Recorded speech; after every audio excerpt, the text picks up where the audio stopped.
ये देखो बच्चों, JEE advance 2023 paper 1 question number 1।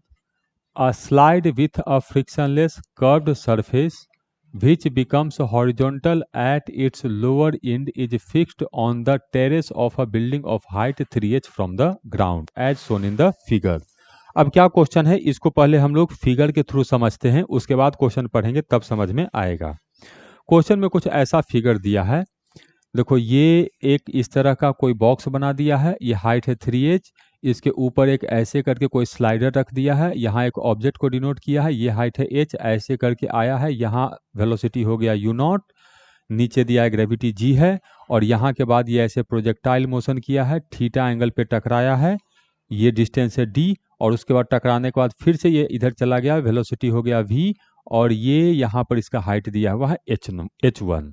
Okay, इतना सारा चीज ऐसे है। तो इसके मोशन को मैं 3 पार्ट में ब्रेक कर दिया हूं। देखो, पहला जो है ऑब्जेक्ट ये स्लाइडर पर ऐसे करके आया है, तो एच हाइट नीचे आया है, ठीक। इसके बाद यहां से यहां ये एक प्रोजेक्टाइल मोशन हुआ है, तो 3h हाइट से ये मोशन हुआ है, ऐसे करके ये मोशन हुआ है, डी डिस्टेंस बाद गिरा है, और उसके बाद यहाँ टकराने के बाद फिर ऐसे प्रोजेक्टाइल मोशन किया है ये, और ये इतना ही तक दिखाया है, तो ये हाइट है हम लोग को h1, और ये यहाँ पे थीटा एंगल पे टकराया है। ओके, अब क्वेश्चन को देखते हैं और समझते हैं कि हमसे क्या जानना चाहता है और क्या क्या बात किया है। A spherical ball of mass m, ठीक है, इसका मास m है, is released on the slide from rest at height h from the top of the terrace. तो क्या किया है कि इसको यहाँ पर रिलीज किया है, तो जिसको फिजिक्स में बोला जाता है u इक्वल टू 0। अब यहाँ पर देखो, स्लाइड जो है वो फ्रिक्शनलेस कर्व सरफेस है, यहाँ पर कोई फ्रिक्शन नहीं है, तो पहले इतने पार्ट से हम लोग देखते हैं क्या क्या कैलकुलेट कर सकते हैं। ये u नॉट 0 है, तो ऐसे स्लाइड करके आएगा, तो ये h हाइट नीचे आया है, तो यहाँ जब पहुंचेगा तो इसका वेलोसिटी पहले तो हॉरिजॉन्टल हो जाएगा, डायरेक्शन में हॉरिजॉन्टल हो जाएगा, अब मैग्नीट्यूड में होगा √2gh। हाँ सर, बिल्कुल सही बोल रहे हैं, ये मैग्नीट्यूड हो जाएगा 2gh। तो जब इसके बाद ये इधर मोशन कंटिन्यू करेगा, तो इसका इनिशियल वेलोसिटी भी इधर ही होगा, और ये होगा हम लोग को √2gh। हाँ सर, ये भी बिल्कुल सही बोल रहे हैं, और इसका वर्टिकल वेलोसिटी होगा 0। Okay, the ball leaves the slide with a velocity u not इतना एक्सकेप। हाँ, यू नॉट का तो वैल्यू हम कैलकुलेट कर लिए, ये 2gh होगा। तो एक बात तो पता चल गया हम लोग को कि u नॉट जो है ये है हम लोग को √2gh। हाँ ठीक है, and falls on the ground at a distance d from the building making an angle theta with the horizontal. ये ऐसे करके प्रोजेक्टाइल करके जाएगा, हाँ सर जाएगा। तो पहले इतना से देखते हैं हम लोग क्या क्या कैलकुलेट कर सकते हैं। तो प्रोजेक्टाइल में हॉरिजॉन्टल का वेलोसिटी तो हमेशा सेम रहता है, बिल्कुल सेम रहता है। तो जब ये यहाँ पहुंचेगा तो इसका हॉरिजॉन्टल वाला वेलोसिटी जो होगा ये तो हम लोग को √2gh ही रहेगा, ये नहीं बदलने वाला है। ओके, वर्टिकल में, तो वर्टिकल में इनिशियल वेलोसिटी है 0, और ये 3h हाइट नीचे आया है, तो इसका वेलोसिटी हो जाएगा √2g इंटू 3h, तो 3 दूनी 6।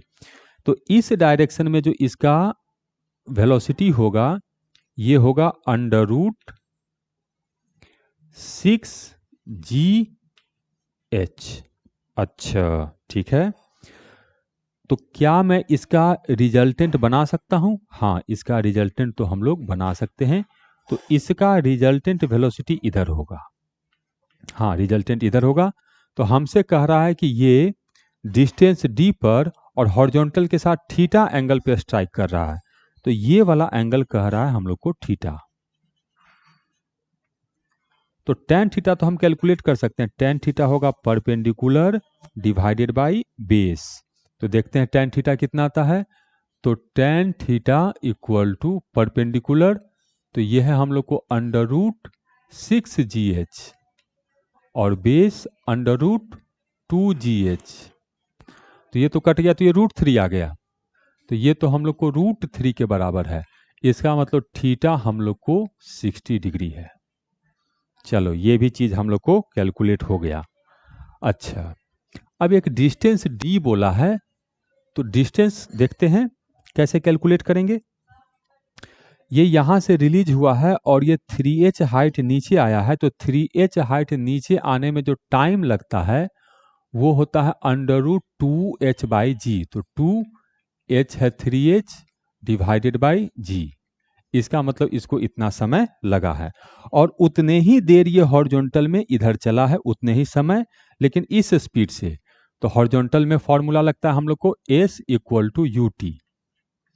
तो ये डिस्टेंस d = हो गया, u है हम लोग को √2gh और टाइम है हम लोग को √6h डिवाइडेड बाई g।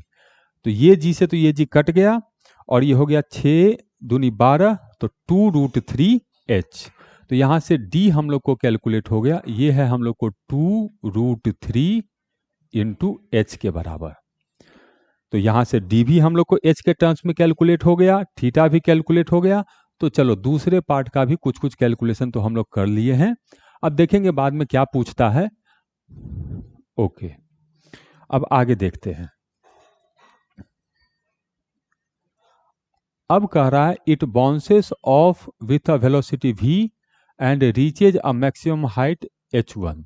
अच्छा, ये टकराने के बाद ये बाउंस करता है वेलोसिटी v से and reaches a maximum height h1। The acceleration due to gravity is g and the coefficient of restitution of ground is 1/√3। अच्छा, तो कोफिशिएंट ऑफ रेस्टिट्यूशन हम लोग को दिया हुआ है, तो जो कॉलिजन होगा वो तो हम लोग को वर्टिकल डायरेक्शन में होगा, हॉरिजॉन्टल डायरेक्शन में कोई कॉलिजन है नहीं। तो जब ये टकराएगा तो हॉरिजॉन्टल वाला वेलोसिटी चेंज नहीं होगा, तो हॉरिजॉन्टल का वेलोसिटी होगा हम लोग को √2gh, ठीक है। और वर्टिकल का वेलोसिटी जो होगा वो ये e का वैल्यू दिया है, तो पहले इतना था तो इसमें ये मल्टीप्लाई हो जाएगा, तो √6gh इंटू 1/√3। तो ये आ गया हम लोग को √2gh। अच्छा, तो टकराने के बाद ये इसका ऊपर की तरफ वेलोसिटी हो गया 2gh।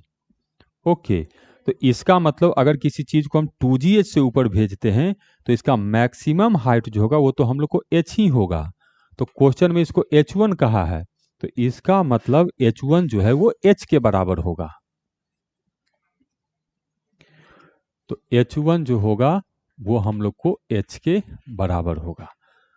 तो अब हम लोग को सही गलत बताना है। सबसे पहले u0, तो u0 √2gh है, हाँ 2gh है, x कैप है, इधर के डायरेक्शन को x कैप लिख रहा था, तो ठीक है, तो पहला ऑप्शन तो सही है। दूसरा ऑप्शन v, ये वाला वेलोसिटी, तो 2gh x कैप, ठीक है, और 2gh z कैप, नहीं माइनस लिख दिया, टकराने के बाद इसका वेलोसिटी इधर थोड़े है, टकराने के बाद वेलोसिटी इधर है, तो यहाँ माइनस लिख के गड़बड़ कर दिया, प्लस रहता तो सही होता। ठीक, थीटा 60 डिग्री है, हाँ ये थीटा तो हम लोग को 60 डिग्री आया है, तो ये ऑप्शन भी हम लोग को सही है।